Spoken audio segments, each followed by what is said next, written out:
Et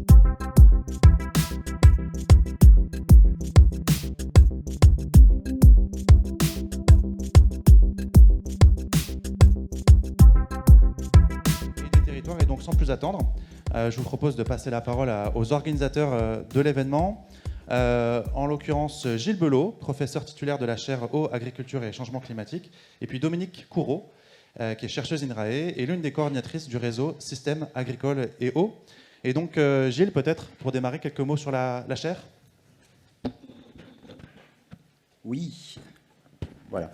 Alors, bonjour à tous et voilà, bienvenue ici. Donc, j'ai l'honneur de commencer voilà, avec un petit mot d'introduction. Donc, au nom de la chaire Eau, Agriculture et Changement climatique, et aussi au nom de l'Institut Agro qui nous accueille aujourd'hui.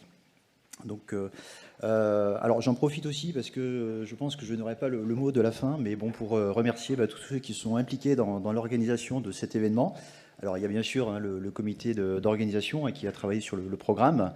Donc on a eu un certain nombre de réunions d'échange, et puis moi, Pierre Compère aussi, et puis toute l'équipe d'organisation qui est aux manœuvres là, et sur le pied de guerre là, depuis un moment jusqu'à la fin de la journée.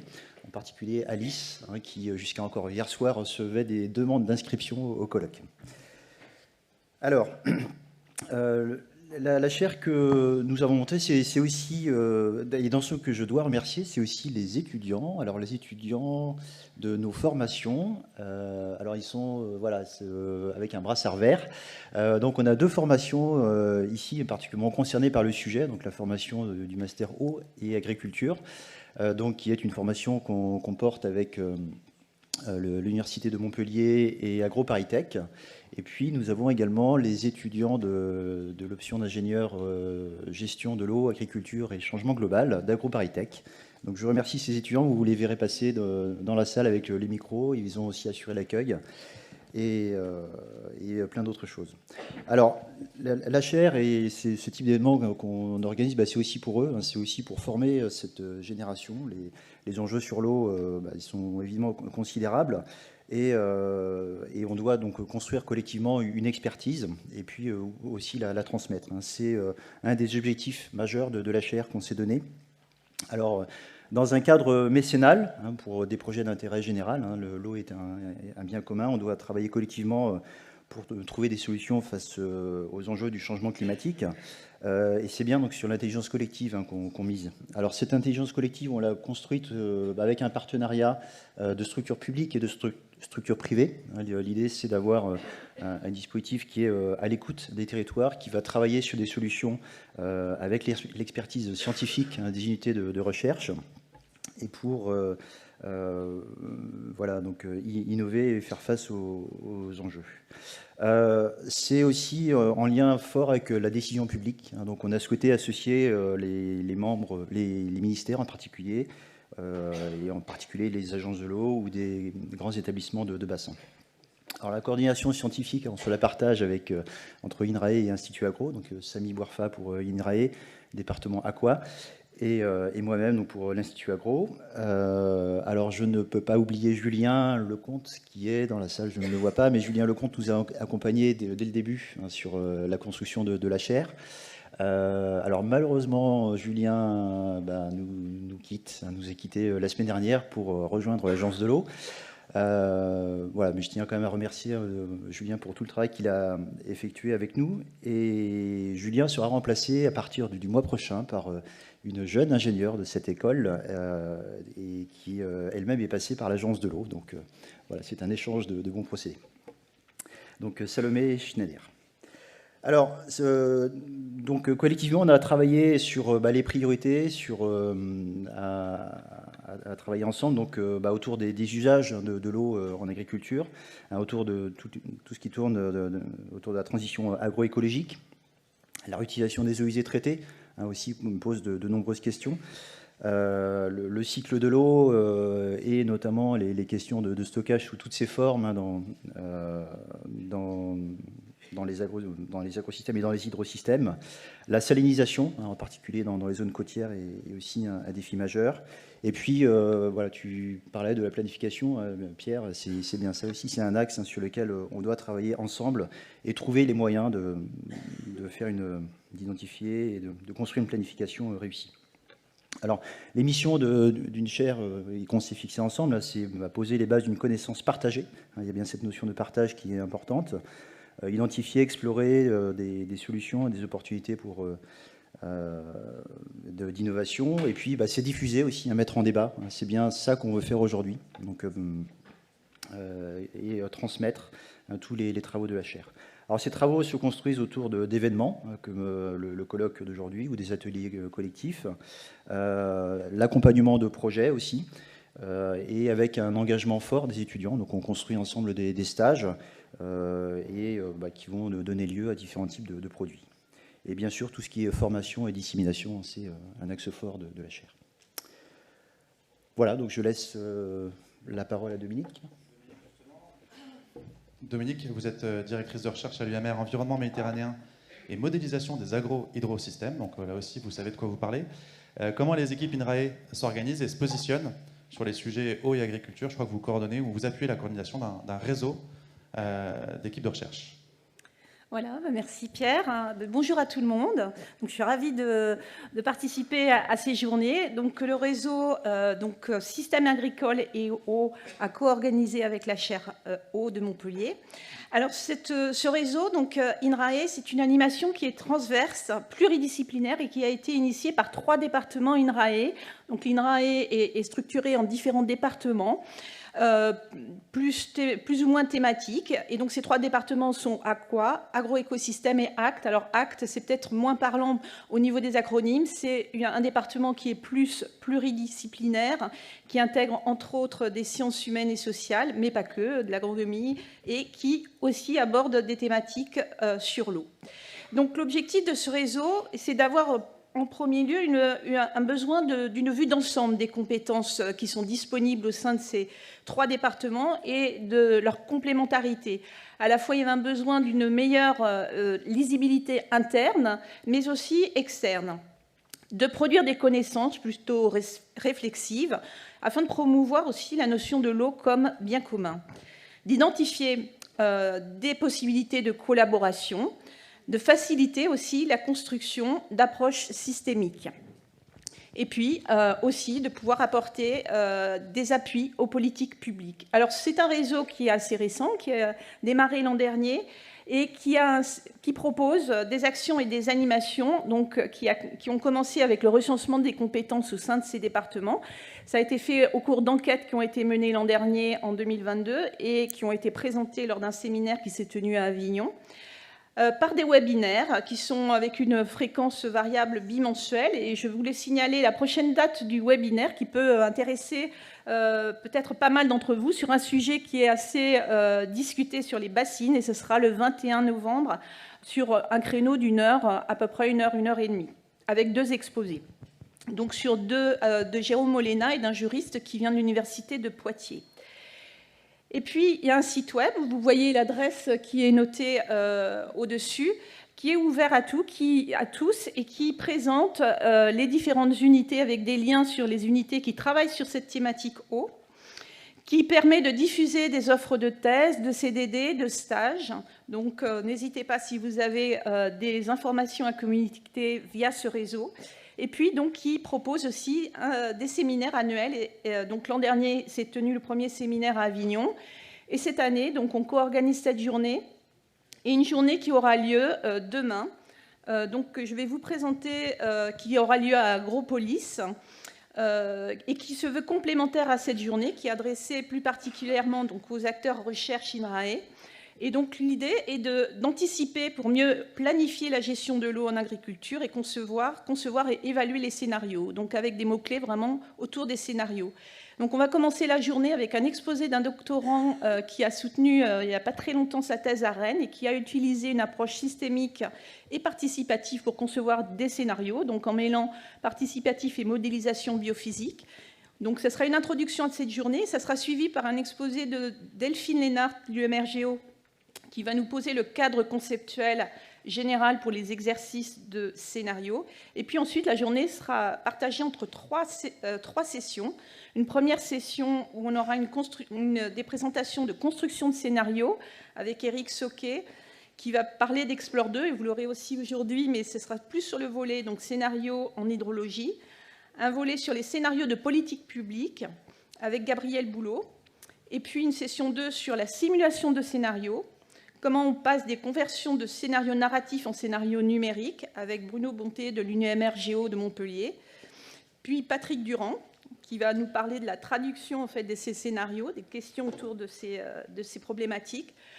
On dédie souvent et on accorde une place importante aux étudiants. L'an dernier, ils avaient une place pour présenter leurs travaux sous forme interactive. Cette année encore, une présentation des différents sujets de thèse ou de postdoc qui sont organisés par les étudiants eux-mêmes. Et puis enfin, la dernière partie de la journée sera consacrée à l'évaluation des scénarios avec une présentation de Véronique Gouy de Riverly à Lyon qui vient nous parler d'une évaluation de scénarios d'évolution des systèmes de culture et d'aménagement paysager en vue d'améliorer la qualité des cours d'eau à l'échelle du bassin versant, donc un retour d'expérience de projet, et Sandrine Alain sur l'évaluation délibérative des scénarios pour des territoires agricoles en déficit hydrique. Voilà. Donc les présentations seront enregistrées, seront disponibles ensuite sur le site web qui est ouvert à tout le monde si vous voulez des compléments.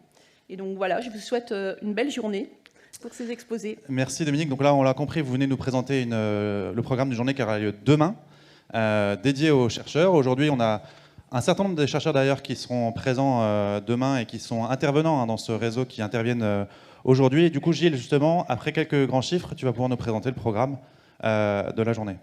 Mais d'abord, quelques grands chiffres, quelques enjeux pour poser le cadre.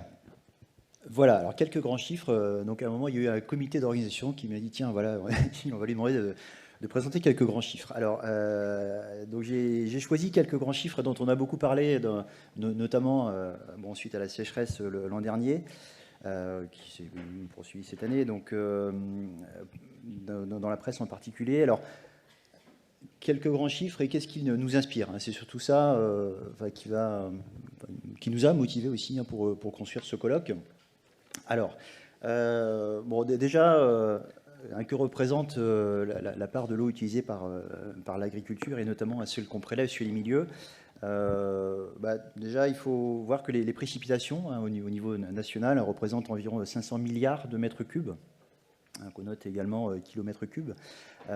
Donc c'est beaucoup, c'est un volume qu'on a du mal à visualiser. Mais voilà, il y a une grande partie, à peu près 60% de ce volume précipité, donc qui va partir par évaporation ou évapotranspiration sur le territoire national. Au passage, là je m'appuie sur les chiffres qui sont publiés par le ministère de la Transition écologique et de la cohésion des territoires, donc qui publie chaque année une synthèse qui met à disposition les données dont le ministère dispose. Alors, sur ce bilan, donc, en fait, la différence va constituer, donc, selon la définition du ministère, donc, ce qui est la ressource renouvelable, environ 200 milliards de mètres cubes, soit 3500 mètres cubes par habitant, ce qui est plutôt bien au niveau mondial. On est, suivant les pays, entre 1000 et 5000, donc on est plutôt dans une moyenne mondiale. Dans une bonne moyenne mondiale, et donc avec un partage en gros sur la moitié haute surface, eau souterraine. Alors c'est donc dans ces ressources renouvelables qu'on prélève, donc pour différents usages. Alors le refroidissement des centrales électriques, c'est la part la plus importante des prélèvements, alimentation en eau potable bien sûr, agriculture et industrie. L'agriculture représentant environ 10 à 12% selon les chiffres publiés en 2023, des prélèvements évalués sur l'année.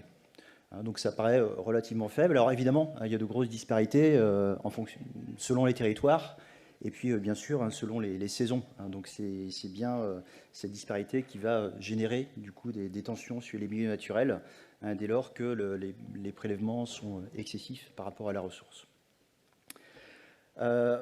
Est-ce que, alors on observe des tendances sur le long terme, évidemment, toutes les questions de changement climatique sont au cœur de nos discussions aujourd'hui. On aura des présentations spécifiques là-dessus, sur notamment retour d'expérience sur la sécheresse 2022. Et puis, que nous dit la prospective vis-à-vis de la ressource. Donc il semblerait que statistiquement, même si on est relativement stable depuis une vingtaine d'années, on est un petit peu en dessous des précédentes décennies. Donc y aurait-il une légère baisse de la disponibilité de la ressource. Alors ce qu'on peut voir aussi, selon les chiffres du ministère, c'est qu'il y aurait également une tendance à la diminution des prélèvements. En revanche, pas forcément pour l'agriculture. Donc voilà, ça va être évidemment un sujet de discussion. Donc l'agriculture, représentant environ dans les 3 milliards de mètres cubes chaque année. Alors ici, je parle de prélèvement, mais dans cette partie prélèvement, on a aussi des restitutions. Voilà, le ministère définit du coup la consommation comme la différence, en fait, comme les volumes d'eau qui vont être évaporés.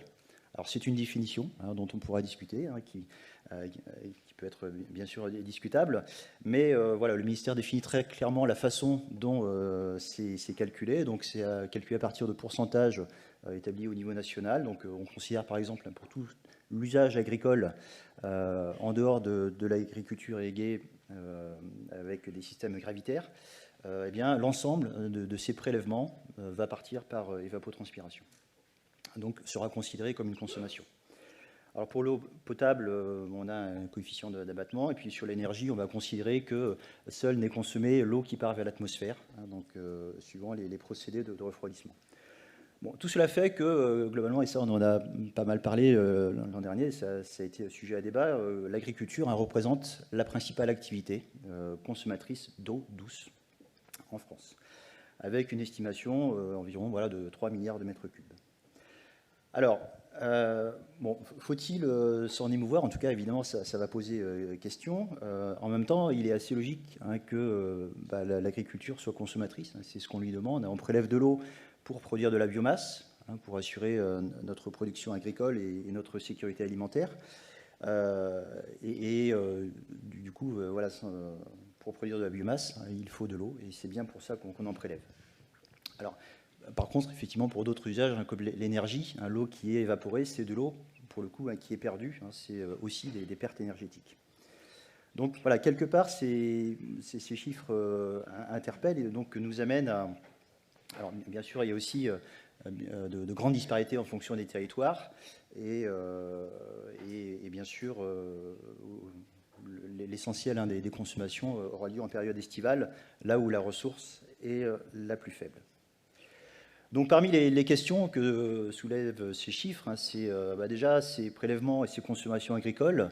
Alors à quoi servent-ils? Donc quel type d'agriculture avons-nous derrière ces chiffres? Alors voilà, on aura un certain nombre d'exposés sur notamment l'analyse du recensement général agricole de 2020, qui nous montre un certain nombre de tendances et qui va tenter de répondre à ces questions. Déjà, sait-on bien quantifier et caractériser l'usage? En prenant l'exemple du calcul des consommations, on voit que voilà, on est sur quand même des ordres de grandeur, des chiffres qu'on ne connaît pas bien, on travaille sur des moyennes nationales. Et la connaissance des usages est évidemment quelque chose d'essentiel après pour prendre des bonnes décisions.